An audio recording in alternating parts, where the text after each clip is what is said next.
Hoje no cartório contemporâneo, você sabe como são feitos os papéis das certidões dos cartórios?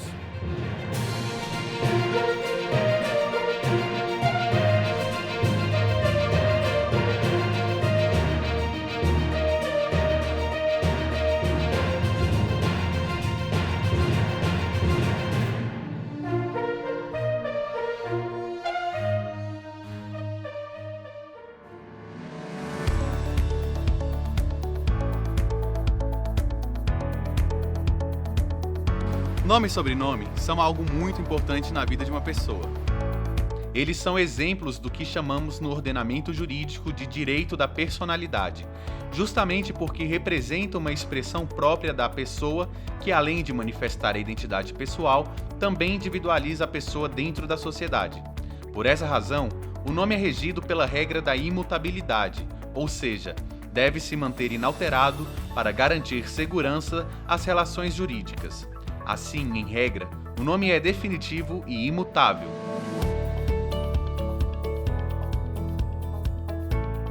A Lei 6.015 de 1973 determina que toda pessoa deve ser registrada no local onde foi realizado o parto ou no lugar de residência dos pais. Além do nascimento, também a adoção e o casamento são ocasiões em que a pessoa adquire o nome. Entretanto, o direito ao nome deve ser exercido em consonância com a dignidade da pessoa humana, de modo que não pode ser motivo de vergonha, humilhação, confusão, discriminação ou desonra ao portador. Desta forma, excepcionalmente em algumas circunstâncias, admite-se a modificação do nome com a finalidade de assegurar a dignidade da pessoa. É permitida a mudança de nome nas seguintes ocasiões: erro de grafia, quando o nome expõe a pessoa ao ridículo e gere situações vexatórias, adoção, apelidos públicos notórios, transgênero, que nesse caso não é necessário que tenha tido cirurgia para mudança de sexo, vítima ou testemunha de apuração de crime, alteração aos 18 anos e não precisa de motivação ou justificativa, mas deve obedecer ao lapso temporal de 1 ano após completar a maioridade. O artigo 56 da Lei 6.015, ele permite que a pessoa que completa 18 anos, ele tem 1 ano para alterar o seu nome. E a lei também fala que, fora desse prazo de 1 ano, ele tem que justificar por que precisa alterar de nome. Aqui no DF, o pensamento da Justiça é que mesmo dentro desse prazo de 1 ano, após 18 anos, ele tem que justificar por que precisa alterar o nome. Porque se ele não provar um constrangimento com aquele nome, a Justiça não está aceitando essa alteração, só porque não gostou do nome que ele recebeu quando nasceu. Então, para mim, tornou-se muito igual, né? Prazo a partir de 18 anos e o prazo de 18 anos. Ficaram tudo como se fosse a mesma coisa. Ou seja, toda alteração precisa ser provada na Justiça por que a pessoa precisa alterar o nome, e a Justiça ainda tem que ver se concorda que aquilo ali realmente é uma justificativa suficiente para alterar o nome. Os nomes vexatórios, eles provando na Justiça que o nome é vexatório, eles conseguem alterar tranquilamente. Agora, erros gramaticais no nome, por exemplo, nós temos casos de José sem acento, João sem tio. Esses casos, diretamente no cartório, ele pode provar o erro gramatical, quer dizer, o erro está bastante evidente, o cartório consegue alterar. Tá? Há algumas questões mais difíceis de ser feita diretamente no cartório, por exemplo, nomes que existem como Isabel com S com Z, Elizabeth com S com Z, e aí é difícil de dizer qual é o gramaticalmente correto. Então, nesses casos, a gente mandaria para a Justiça. Mas, quando o erro está bem evidente, pode ir diretamente no cartório.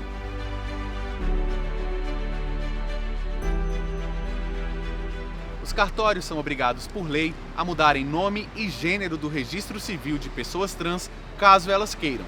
E hoje, nós conversamos com a Nádia, uma mulher trans que nos contou um pouco sobre a sua experiência. Bem, eu tive algumas dificuldades em arrecadar a documentação para a retificação do meu nome. Eu tinha visto as informações em um coletivo chamado Poupa Trans, que fez uma cartilha para retificação de nome e gênero. Porém, pode ser que não seja a mesma coisa exigida pelo cartório em que a pessoa foi registrada. E a gente sempre deve procurar o cartório em que a gente foi registrada após o nascimento para retificar o nosso nome. E assim, foi difícil compreender um pouco as certidões, porque elas têm os nomes.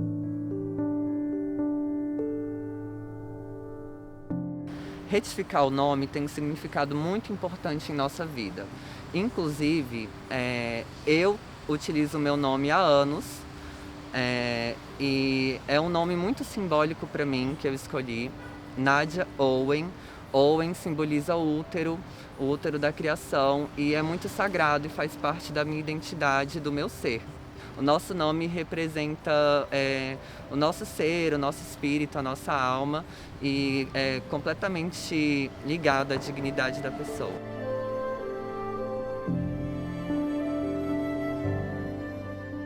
O direito de mudar o nome e o gênero no registro civil foi regulamentado pelo CNJ em junho de 2018. No mesmo ano, o STF decidiu que as pessoas trans podem fazer mudança nos documentos mesmo sem cirurgia.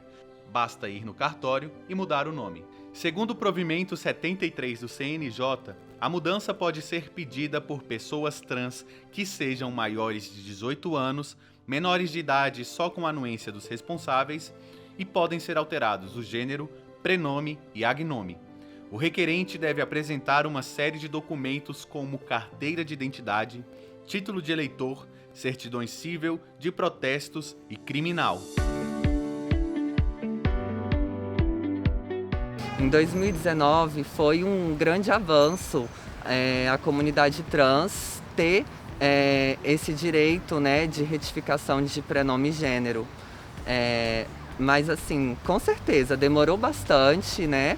Foi tanto um avanço, né? E também é algo triste de ver a demora da situação, mas em geral eu considero como uma grande vitória e com certeza a partir das pessoas que passarem pela mesma situação que eu, digamos, né, que tem um nome, um sobrenome no masculino e é do gênero feminino ou vice-versa, né, que elas não precisem entrar com uma ação judicial, recorrer a uma profissional da advocacia e gastar mais custos para poder tirar isso, porque é realmente constrangedor. Então tem muito a avançar ainda, mas foi um avanço.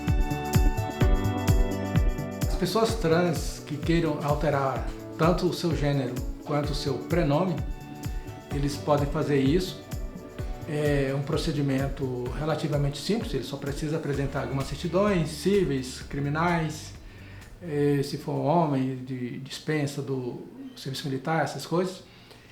E ele pode fazer isso quando tiver 18 anos, né? Então, ele precisa ter essa idade mínima de 18 anos. E aí não precisa justificar por que ele quer aquele procedimento, porque ele quer aquela alteração. Então, uma coisa super tranquila, porém ele só tem direito a essa alteração uma única vez, tá? Não pode fazer 2 vezes essa alteração. Se a pessoa entrou na justiça para alterar o nome ou o gênero e ela quer desistir, ela pode desistir, mas ela tem que provar que fez essa desistência e aí ela pode pedir diretamente no cartório, tá? Agora, as pessoas que antes do provimento, por exemplo, eles conseguiram só uma alteração de nome, mas não conseguiram uma alteração de gênero. Muitas pessoas estão nessa situação.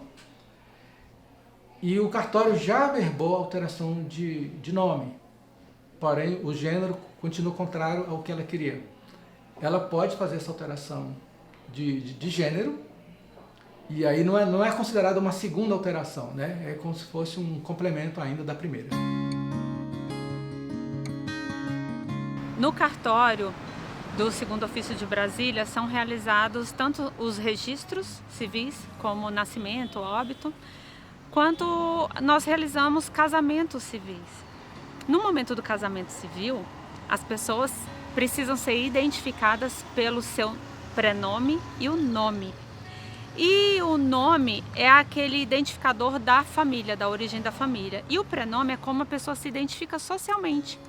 Só que existem situações em que as pessoas não se identificam socialmente porque elas não promoveram a alteração do seu prenome e do seu gênero junto ao cartório. Só que agora essa possibilidade é real, segundo o CNJ. Elas podem diretamente se dirigir ao cartório. E elas vão evitar, assim, o constrangimento e o desconforto de, no momento da realização do casamento, por exemplo, serem identificadas de uma forma que elas não se reconhecem fisicamente, não é? Então foi um conforto, o constrangimento acontecia, às vezes a pessoa se chamava, por exemplo, Maria Beatriz, mas na verdade ela era o Pedro Augusto. Então o que fazer? Agora sim, ela pode no papel passado ter o seu nome escolhido, que há o seu nome escolhido, que a identifica como pessoa, e também até promover a alteração do nome de família. E essa alteração é a alteração já costumeira. E se as pessoas podiam alterar o nome de família, formar um nome de família, por que não se identificar como pessoa socialmente, trazendo esse conforto? Então essa decisão do CNJ veio ao encontro desse avanço das pessoas se sentirem confortáveis e se sentirem identificadas.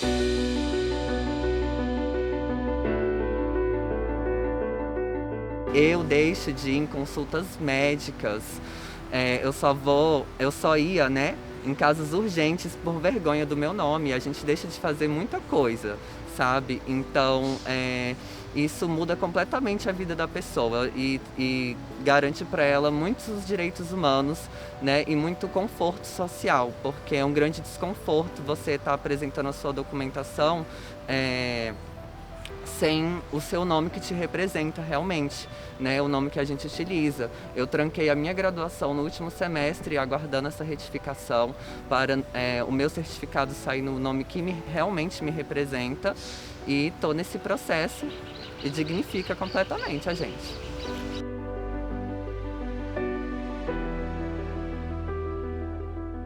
Olá, eu sou Nádia Owen, mulher trans, e vim hoje no cartório do segundo ofício fazer minha retificação de nome.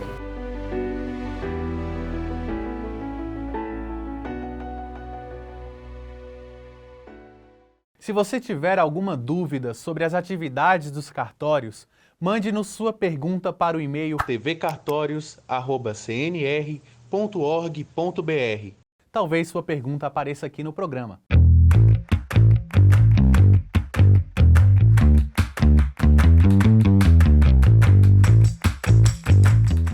Larissa Terni, de Mossoró, pergunta: como se faz uma apostila? Para realizar um apostilamento, basta levar o documento a algum cartório credenciado.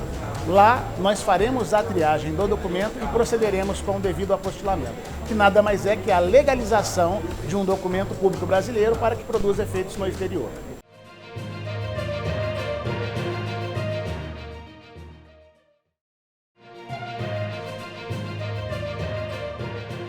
O Dr. Paulo Agapito, consultor de impressão de segurança, falou conosco sobre a importância dos cartórios adotarem papéis de segurança para suas certidões. Olá, Paulo. Seja bem-vindo ao Cartório Contemporâneo. Tudo bem com o senhor? Tudo ótimo. Muito obrigado pela oportunidade. Vai ser um prazer participar com vocês. Quais os principais pilares dos papéis de segurança? Perfeito. Os principais pilares hoje utilizados para evitar as falsificações ou dificultá-las, a gente fala de papéis especiais, né, que eles conhecem como papel marca d'água ou filigrana, e o mercado chama de papel moeda. Ele tem também as artes gráficas, que são os recursos que você utiliza para formar determinado documento. Você tem as tramas gráficas, ok? Utilizadas com as tintas reativas, que está no pilar 2, você incorpora ela na parte 3. Essas tintas elas reagem a determinadas lâmpadas de segurança ou produtos químicos. E por quarto você tem aí as holografias, que são holografias personalizadas para cada gráfica. E qual a importância de usar papéis com itens de segurança nos cartórios? Vamos lá. A importância é muito simples.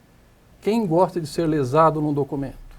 quem aceita uma falsificação e que vem a perder valores. Às vezes as pessoas não entendem que é importante, muito importante, ter esse papel de segurança, justamente para dificultar essas falsificações ou reproduções indevidas que venham causar prejuízos aos clientes ou seus contribuintes. Eu gostaria que o senhor demonstrasse algumas medidas que têm documentos como certidões de nascimento, casamento, óbito e certidões de inteiro teor. As certidões de nascimento, casamento e óbito, elas foram padronizadas pelo CNJ e tem um boletim informativo que detalha todos esses itens. Ok? Eles são compostos de microtextos, um fundo numismático de segurança, ele tem ali, além dos microtextos, erros propositais em determinadas camadas, ele tem o efeito íris, que é a junção de duas cores numa mesma chapa de impressão, e ele tem também o papel marca d'água exclusivo, além da holografia, ou seja, todos os pilares de segurança estão nesse próprio papel. Quanto ao outro item que o senhor falou, são os traslados. Os traslados, eles possuem exatamente as mesmas características, porém com artes definidas de acordo com cada TJ estadual, com cada cartório que venha solicitar. Que às vezes o cartório solicita, por exemplo, um material personalizado com o logotipo dele, que nós pegamos aquela arte e colocamos os itens de segurança com os demais recursos, das tintas também reativas, para que ele tenha dificuldade, que impossibilite o falsário de fazer reprodução com facilidade. E eu queria que o senhor explicasse sobre a padronização do papel de segurança. A padronização ela é importante em todos os sentidos, para os contribuintes e para os usuários que geram os documentos de segurança. Por exemplo, as certidões de nascimento, casamento e óbito foram padronizadas. Cada cartório no passado usava uma cor, um logotipo, um papel diferenciado. Isso possibilita o quê? Adulterações de documentos e outras maneiras de prejudicar o Estado com essas falsificações. Essa padronização, por exemplo, que nós estamos buscando aí, ou recomendando através da CNR, o Dr. Rogério, que entendeu da necessidade dessa padronização, ele participou da padronização das certidões de segurança, de nascimento, casamento e óbito, ele entendeu que os traslados também, que eles chamam no mercado, são de muita importância. Por que isso é muito importante? Qualquer estado do Brasil, você vai reconhecer aquele documento como você tem hoje nas certidões de nascimento, casamento e óbito, como você tem nas notas de real, como você tem no RG, né? Como você tem na CNH, ou seja, uma padronização ela é importante para isso, para que qualquer local do Brasil identifique aquele documento com as mesmas características. E muitos cartórios, por exemplo, ou poucos cartórios, vamos chamar de poucos na verdade, né? Eles utilizam papel branco para fazer determinados documentos de valor. E isso é um risco para o cartório e para o contribuinte. A padronização, se você vier a implantá-la, como tem esses documentos que eu falei agora há pouco, ela será muito importante para evitar a facilidade de você adulterar um documento. Sobre esses papéis, hoje se fala muito da tecnologia digital, que é o QR Code, que nós falamos aqui no Brasil desta forma. O QR Code ele é muito fácil de adulteração. Se você entrar num Google, digitar um QR Code, você consegue adulterar e colocar até 500 caracteres nesse.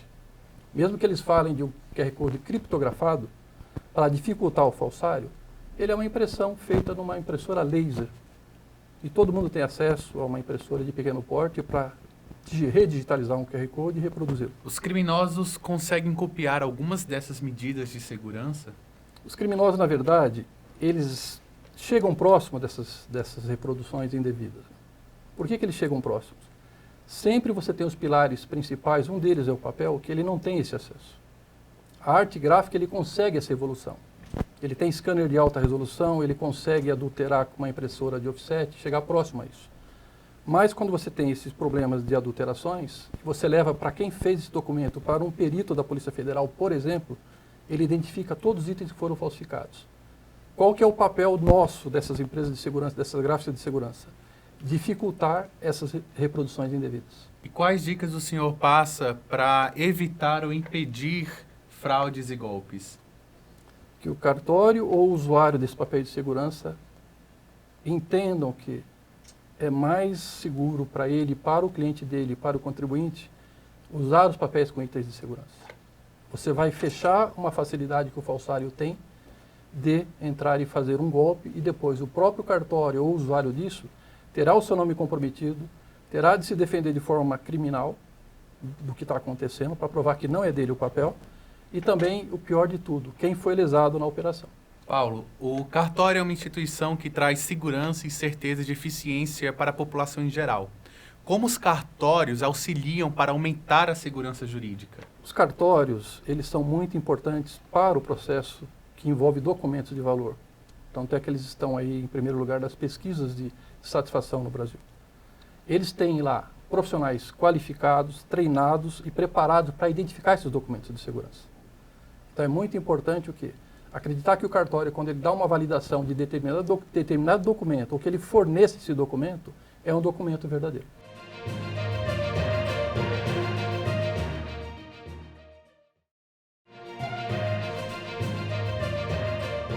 O senhor pode nos dar um exemplo de como essas certificações são importantes no nosso dia a dia? As certificações, elas controlam todos os processos produtivos. O que impede que, de repente, algum documento saia de forma ilícita desta gráfica credenciada e seja usado no mercado para que alguém seja prejudicado. Por exemplo, nós tivemos um show, eu desenvolvi o ingresso para um show em São Paulo, de um conjunto famoso, e o produtor, no caso a empresa que era responsável para realizar o evento, trouxe essa possibilidade de nós desenvolvermos o layout, e ele falou que não queria nada de segurança. Eu falei, não, eu não posso fazer se não for nada de segurança. Está aqui a nossa condição comercial. Eu não vou pagar isso. Eu falei, então, desculpa, eu não posso atendê-lo. Aí negociamos de parte comercial bem tranquila e fechamos a parte comercial. Eu falei, olha, eu vou te dar os itens de segurança para que você não tenha problemas. E nós colocamos itens de segurança numa trama que ele definiu como sendo adequada para ele e colocamos lá um fundo invisível, só detectável por uma lâmpada ultravioleta com uma frequência específica, né? Ele chama hoje no mercado de fundo UV. Muito bem. Teve esse show num estádio grande, capacidade para 50 mil pessoas, e ele não quis gastar o que seria o recomendado na ocasião. A história foi assim, ó, de cada 10 ingressos, 3 eram falsos. E aí ele conseguiu evitar o prejuízo maior, né, porque a imagem dele foi prejudicada, porque ele identificou o material falso do verdadeiro. Mas a imagem dele, a princípio, por ele não querer desenvolver outros itens de segurança adequados, ela foi comprometida até que ele provasse que não era o material dele. E ele assumiu ali, brincando, 15 mil ingressos que entraram, que ele teve de reembolsar e permitiu que aquelas pessoas entrassem. Por quê? Imagine num momento de show, chegando várias pessoas, você é falso, você não entra, você é verdadeiro, você não entra. Chegou uma hora, começou a criar um tumulto, ele foi obrigado a abrir para todos que estavam com os ingressos e assumiu o prejuízo posteriormente. E teve de se retratar aqueles que não entraram porque estavam com o ingresso verdadeiro e não conseguiram entrar.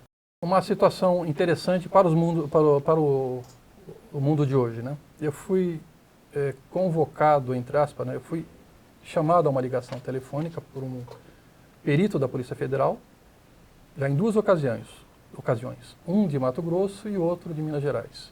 Onde eles me ligaram informando, teu material está aqui e é um material falso.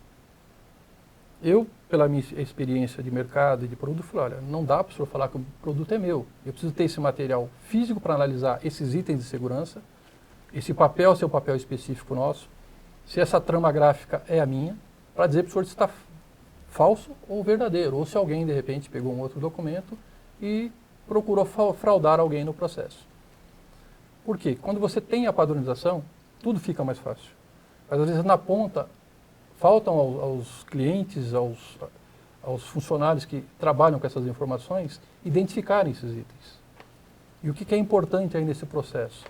Vocês passarem essas informações aos cartórios para que eles também tenham esse auxílio de imprimir o documento correto, de saber que um documento é falso ou verdadeiro. A assinatura digital, ela tem uma varredura que, na hora que você apontar lá para a leitura, por exemplo, ela vai dizer, vai fazer uma conferência em determinado site que aquele documento pertence, por exemplo, ao Duda. O Duda assinou de forma digital, né? Ela substitui o documento físico, na verdade. Você não precisa ter lá uma assinatura física, perdão. A assinatura física ela é substituída. Então, ao invés de você assinar, levar no cartório para que faça o reconhecimento, que ainda é um número muito grande de pessoas que não usam a certificação digital, né? Isso é importante vocês saberem. É uma tecnologia que veio para facilitar, mas que a maioria da população não a usa, até por questões de custo, seu custo elevado para você ter uma assinatura digital, né? Que você garantirá ali que você assinou aquele documento, ok? Então, você tem essa possibilidade de usá-la, onde você vai, através daquele código, apontar que ela é verdadeira ou não. Essa tecnologia é atualizada ou reformulada frequentemente? Todo ano você procura, quando o documento não é padronizado, dificultar que o falsário evolua, né? Um exemplo típico aí da Vale Refeição. Eu mudava, a cada 12 meses eu mudava o layout. Então, um determinado ano eu fazia com uma imagem, uma logomarca, alguns erros propositais, algumas tramas específicas. No ano seguinte nós mudávamos. Por quê? Porque o falsário vai aprendendo com o documento, né? No caso das certidões, por exemplo, qual que é o risco das certidões de uma padronização? Não, as certidões elas são emitidas nos cartórios. E se alguém tiver dúvida de uma segurança no documento, a primeira coisa que ele vai fazer é procurar o cartório. Olha, estou com uma certidão aqui, gostaria de saber se é de vocês. E o cartório vai falar, é minha ou não é também, né? Tanto assim que, com a padronização da certidão de nascimento, casamento e óbito, acabou aquela possibilidade de você ressuscitar alguém, no bom sentido, né? Ou acabar com a vida de alguém para gerar um novo documento. A certidão, por ela ser padronizada, ela tem um controle. Quando o cartório compra da gente, por exemplo, eu tenho lá a minha série de identificação, essa série mais uma numeração sequencial, e quando você fatura para esse cartório, ela consta no documento fiscal, que é a nota fiscal eletrônica, que aquela série com a numeração X foi entregue ao cartório do Duda, por exemplo. E se algum dia a Polícia Federal, Paulo, estou com a série aqui, XX, ZZZ, numeração de controle, qual cartório você entregou? Eu entro no meu sistema, ó, esse material, se for o meu papel de segurança, se o senhor quiser que a gente avalie, poderemos avaliar, ele foi entregue para o cartório do Duda. Aí ele vai procurar o Duda, ó, esse documento, para quem você o fez? E de repente, se alguém estiver tentando adulterar, o próprio papel de segurança padronizado, ele já vai dificultar muito, porque ele tem uma marca d'água, que é aquela marca d'água do logotipo, ele tem a composição com fibras reativas, fibras coloridas em determinadas áreas do papel, ele tem ali uma composição que já vai permitir que você não ache no mercado com facilidade. Então, quando você faz o papel de segurança, né, a gente fala assim, ó, utilize o papel marca d'água, que eles chamam de papel moeda. Por quê? Porque eu não vou chegar na papelaria e falar, me dá 100 folhas do papel marca d'água da empresa Y, por exemplo. Isso não acontece. E às vezes as pessoas falam assim, eu vou usar um papel mais encorpado, 120 gramas offset. Qualquer papelaria que você vá, você pode comprar esse documento, uma impressora de alta resolução, adulterar. Por isso que um dos tópicos muito importantes, que são dos pilares lá, a gente fala de papel. Ele cerca aqueles 4 pilares para dificultar a reprodução. Não é que você vai impedir, que o falsário ele evolui. O falsário ele evolui todos os anos, todos os dias. Ele fala assim, opa, aqui eu tenho uma chance de golpe. Então vou entrar aqui. Vou lesar alguém e vou sumir. E o que é importante, a Polícia Federal consegue identificar a região de forma muito tranquila, onde ele foi adulterado, e eles vão atrás e prendem. A Polícia Federal tem uma inteligência muito grande para isso. Ou esse papel aqui foi falsificado ali pela composição da tinta ali, ou do papel, né? Essa característica de tal região. Eles às vezes até sabem qual a gráfica que está fazendo, que já estão investigando. E eles vão atrás e prendem. E o falsário entra onde? Onde o risco dele é menor. Por exemplo, aquele show que eu falei para vocês, de cada 10, 3 eram falsos. Tinha uma grande chance de colocar sem o falsário ter risco. Ele colocava na mão dos cambistas. E o cambista, você sabe que existe, é uma profissão hoje, não vou julgar se é legal ou ilegal, né? Mas assim, eles passavam a comprar e revender isso. O falsário, como tinha acesso a essas pessoas, entregou na mão deles. Recebeu o dinheiro e ó, sumiu. Alguém foi preso na operação? Possivelmente foi, que a gente não acompanha, né? A nossa parte é dizer o que está acontecendo e depois eles se defendem e provam a sua inocência ou não. Mas com certeza para o falsário foi maravilhoso, por quê? Produto fácil de falsificação, risco muito pequeno, porque achou que não tinha nada de segurança, né? E estava escondido lá uma trama de segurança, um fundo invisível, né? E também tinha a possibilidade de ele não ser pego. Quando ele distribuiu para vários cambistas, não tem como rastrear quem que foi o responsável pela operação. Paulo, o senhor pode demonstrar para a gente os principais itens de segurança de uma certidão? Claro, todo prazer. A padronização, ela permitiu que você colocasse vários itens de segurança nesse documento. Ok? Os principais que eu vou detalhar para vocês. É um papel marca d'água específico de cada fabricante. de cada credenciado a fornecer esse produto. Ou seja, uma empresa 1, 2, 3, que a gente chama de gráficas, né? Tem a marca d'água dela. O que é a marca d'água? É um papel tratado, desenvolvido e produzido de acordo com a logomarca e composição necessária para fazer aquele registro daquela gráfica. Então, normalmente ele contém uma logomarca da empresa, número de fibras coloridas distribuída por toda a extensão, controladas pelo fabricante, que é o mesmo fabricante que faz o papel das notas de real, para vocês terem uma ideia da complexidade desse material, que o falsário não tem muito acesso. Diria zero, né? A gente fala não tem muito acesso, porque às vezes ele pega um documento e adultera de outra forma. Muito bem. Tendo essa marca d'água, identifica a gráfica. Recursos gráficos, lembra que eu falei para vocês dos pilares? Papel, está aqui, falei para vocês.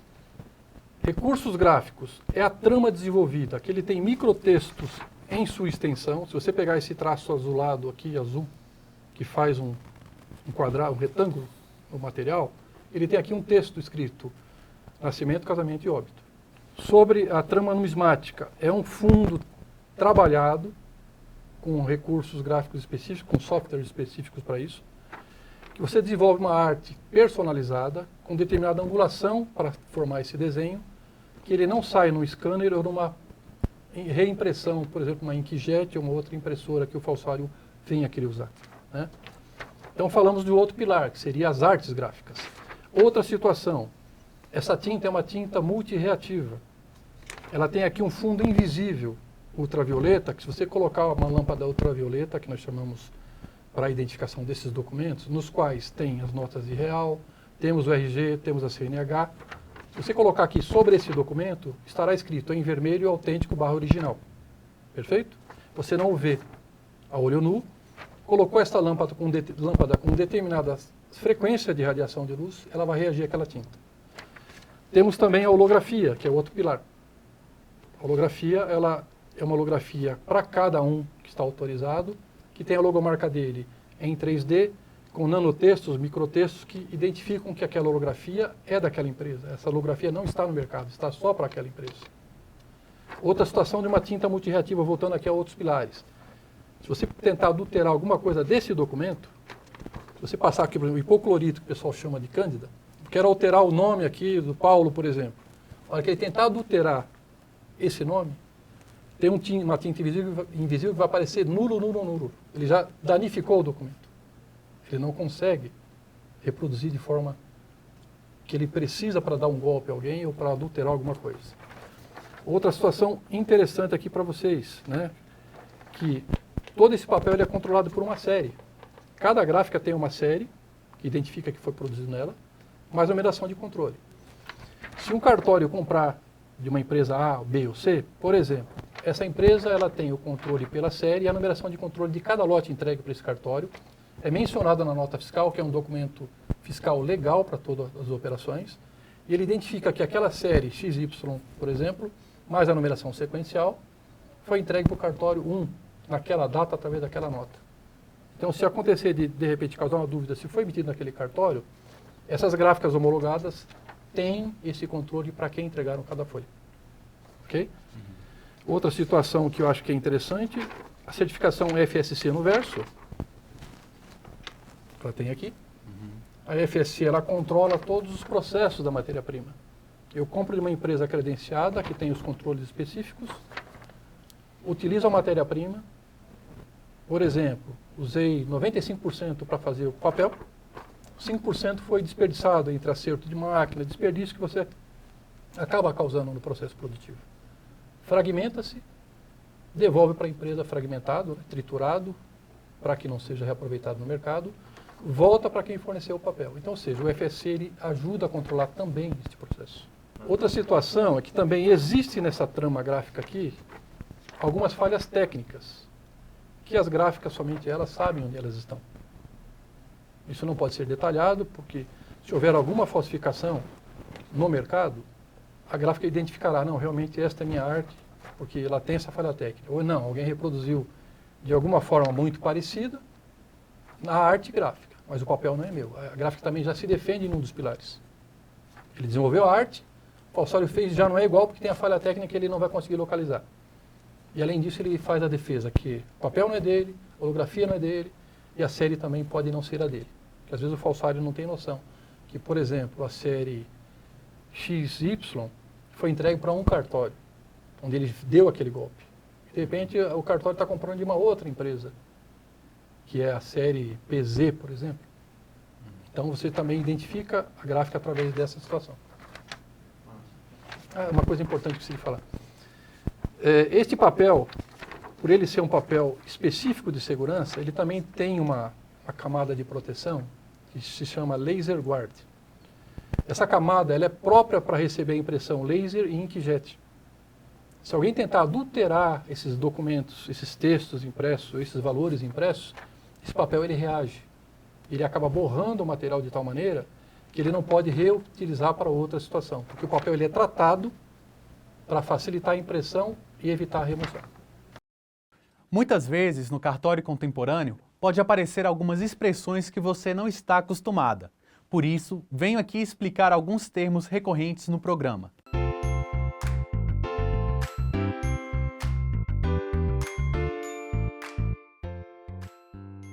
Mandado é um ato escrito emanado de autoridade pública competente, judicial ou administrativa, determinando a prática de ato ou diligência.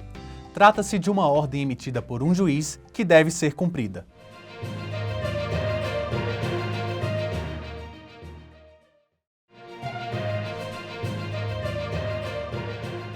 Quais certificações necessárias uma gráfica precisa ter para fornecer os papéis e serviços de segurança? Ok. As certificações necessárias exigidas, inclusive em licitações de algumas estatais, é a FSC, é a 15540, a NBR 15540, a ISO 9001 e a ISO 27001. Elas fazem parte de todo o processo produtivo que controlam melhor os processos de segurança para os impressos ou serviços realizados. Qual órgão regula as certificações? As gráficas têm de estar credenciadas. Por exemplo, ele pede lá uma FSC. Pô, mas a FSC é uma coisa mais voltada à natureza. Não, não é assim. A FSC, além de você comprar um papel dentro das empresas credenciadas, quando ele chega para você, você usou, digamos, 90% dessa matéria-prima, 10% você tem que fragmentar e devolver para eles aquilo que você não utilizou. Então, por exemplo, por que a FSC é importante? Porque ela controla a entrada do papel e saída. E hoje as fornecedoras de papéis de segurança têm o FSC. Por quê? Entrou lá 10 bobinas, por exemplo, ou 10 toneladas de papel marca d'água exclusivo. Eu usei 9.500 toneladas. O que eu fiz com as 500 quilos faltantes ali? Eu fragmentei, eu empacotei e devolvi para a empresa que nos forneceu. Então você cerca com o FSC também. Que na verdade o FSC no mercado é uma certificação de sustentabilidade, né? Que em alguma etapa do processo eles compram de árvores que são remanejadas, que você não mexe na grade da natureza e tudo mais. E a partir disso, essas empresas conseguiram esse credenciamento e formou a cadeia de entrada e saída desses materiais. E você passou a incorporar no teu detalhamento de segurança. Por quê? Você passa a controlar a entrada e saída do teu material e que foi desperdiçado no processo. Tanto é que se vocês pegarem a certidão de nascimento, casamento e óbito, vocês verão que tem lá o símbolo do FSC. Né? Aí você tem as outras coisas, as normas, a NBR 15540. Mas o que é isso? É uma certificação onde todos os processos produtivos são controlados. Da sua entrada numa fábrica, do seu processo produtivo e da sua saída. Então é tudo filmado, é tudo ambiente fechado, está mexendo com valor, ninguém entra naquela sessão. Saiu, revistado. Para os funcionários, a gente tem uma câmera filmando em todos os momentos, eles apertam um botão, por exemplo, de forma aleatória, se acusar, né, que ele é monitorado, de repente alguém viu um ato suspeito dele lá. Quando ele for apertar, ele vai ser intimado a fazer uma revista. Né? O que não está tudo em ordem, ele aperta, verde, pode passar, verde, apertou vermelho, ele vai ser revistado. Então você tem as aleatórias e aquelas que estão sendo monitoradas. Por exemplo, a Vale Refeição que eu atendia na década de 90, quando era físico, uma funcionária pegava o Vale Refeição, ia no banheiro, guardava e saía com o Vale Refeição para usá-lo. Só que ela estava sendo monitorada. Aí perceberam que ela estava nessa operação, que no banheiro não pode haver nenhuma filmagem. Né? perceberam que ela saía constantemente, né, que ela está sendo monitorada, filmada, saía, ia no banheiro e depois voltava sem o documento. Quando ela chegou na saída dela, no turno, passou por uma revista, já estava policial esperando ela, já estavam os profissionais adequados a fazer a revista nela, identificaram e ela foi presa. Por quê? Porque essa empresa também tinha certificação de monitoramento, que é 15540. Ela está sendo aprimorada agora, tá? Ela vai ter uma nova evolução, com mudanças de termos. Então, os termos que nós estamos usando hoje serão mudados para termos mais conhecidos de mercado. Então, você tem a 15540. Aí você tem a ISO 9001, que ela controla os seus processos internos. E tem a ISO 27001, que ela controla toda a segurança de informação. Tudo que você trafegar de informação digital na sua empresa, ela é controlada, ela é monitorada para não permitir que alguém tenha acesso a esse banco de dados. Por exemplo, nós temos vários clientes que a gente faz para seguradoras também, que exigem essa certificação. Eles mandam para nós o banco de dados para a gente fazer, de repente, um boleto físico. Os bancos às vezes mandam talão de cheques, e é um bom volume ainda. Não é como no passado, né, que o cheque praticamente deixou de existir, né, com a nova tecnologia. Mas as empresas ainda precisam do cheque físico. Então eles mandam para nós todo esse banco de dados, e nós temos de garantir que esse banco de dados será usado para o processo dele. Então você tem ali a 27001. Essas certificações, elas são pedidas no mercado pelas estatais, por exemplo. Você vai participar de uma licitação de um RG, que ela é pública. Qualquer um pode participar, inclusive microempresas. E as cláusulas dos principais documentos que não podem ser adulterados, o quê? Apresente as certificações. E aí ele tem que ter essas certificações de segurança, além dos atestados técnicos, de capacitação técnica que nós chamamos. O que é isso? O atestado de capacitação técnica é que ele forneceu para uma estatal, por exemplo, um documento de valor tipo RG. Aí ele pega esse atestado, guarda, ó, já produzi, já estou credenciado. Tem uma outra licitação longe desse local, desse estado, digamos que fosse em Brasília, vai Brasília como referência. Teve aqui uma licitação de um documento de segurança. Essas mesmas características vai ser cotada em São Paulo. Eu tenho atestado de capacitação técnica desse produto e eu anexo lá no estado de São Paulo, por quê? Ele pode ser um pouquinho diferente, que às vezes muda o layout. Mas ele tem lá todos os itens de segurança daqueles pilares que eu falei para vocês. Mas, por exemplo, ele fala, você tem FSC? Eu falo, tenho. Está aqui, ó, todo o meu processo é controlado, o que eu recebo, o que eu produzo, o que eu devolvo para eles, especificamente. E o próprio papel, quando você o compra, ele vem com o carimbo FSC, que é uma imagem impressa na proteção do papel, pode ser pacotes ou bobinas. Então ele vem com aquele FSC. As empresas que são credenciadas com a 15540, por exemplo, ela é monitorada 24 horas. Fechou a fábrica? Tudo bem. Você lacra todo o processo, coloca lá os cadeados onde precisa, fecha o teu cofre, que as gráficas normalmente têm cofres também para guardar os papéis. Aquele que você muda de lado, ele muda de cor. É uma tinta de variação ótica, muito interessante, porque o meu papel tem essa tinta. Essa tinta aí, ela é guardada num cofre. A empresa tem lá um cofre, que a gente fala cofre, não é um cofre de você abrir igual aqueles filmes, não. É um cofre onde ele tem grades de segurança, com monitoramento, com senhas específicas para ter esse acesso. E lá você tem os pallets, né? Você tem lá as repartições onde você coloca determinados documentos. E aí entra também, por exemplo, o telecena, se você fizer, entre os cheques, entre os vale-refeições, que ainda tem, acreditem. Você coloca papéis de cartórios, selos de cartórios, você coloca os selos da Anatel. É tudo ali dentro daquele cofre. E essa certificação exige isso de você. Cofre, onde é que você está? Está aqui. Analise o teu ambiente e assim, uma auditoria desta, não é assim, ó, vou amanhã te visitar, amanhã estarei na tua empresa, não. De uma hora para outra chega funcionário, ou de manhã ou à tarde, que é o horário de expediente, de trabalho, cheguei. Já começa, ó, cheguei, está com o crachá para poder entrar na empresa, que ela tem esse no contrato, se identifica, vai lá na produção, opa, a porta de produção estava aberta, do cofre, não conformidade. Ou o funcionário saiu sem ser revistado, sem passar... E depois disso, essa auditoria que não tem data marcada, se ele marcar uma data, você monta o circo, né?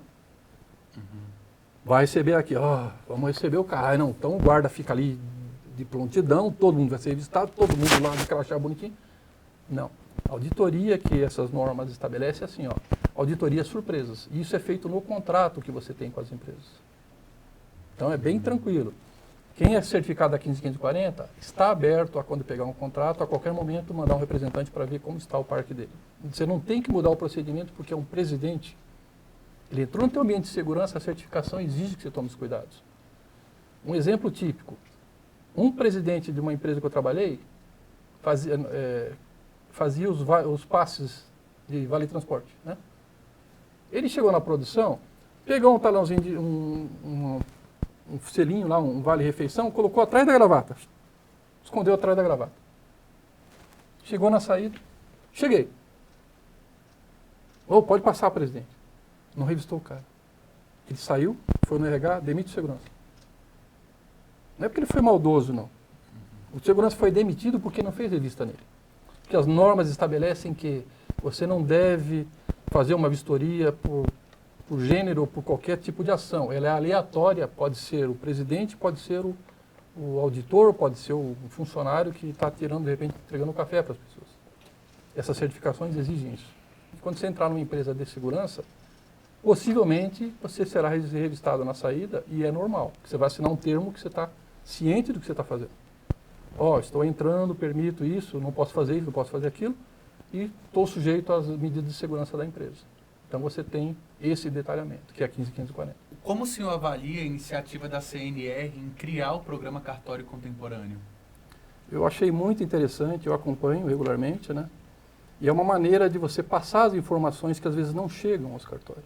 E é o próprio contribuinte, né, que também tem acesso a esses programas. Paulo, muito obrigado pela entrevista. Seja sempre bem-vindo ao Cartório Contemporâneo. Muito obrigado, foi um prazer estar com vocês. Esse foi mais um Cartório Contemporâneo. Eu sou Duda Meirelles e foi um prazer tê-los aqui conosco em mais um programa. Se você perdeu alguma parte ou não pôde assistir, temos uma reprise segunda-feira, 19 horas, e no canal do YouTube da CNR. Vejo vocês semana que vem às 19 horas no próximo Cartório Contemporâneo. Até lá!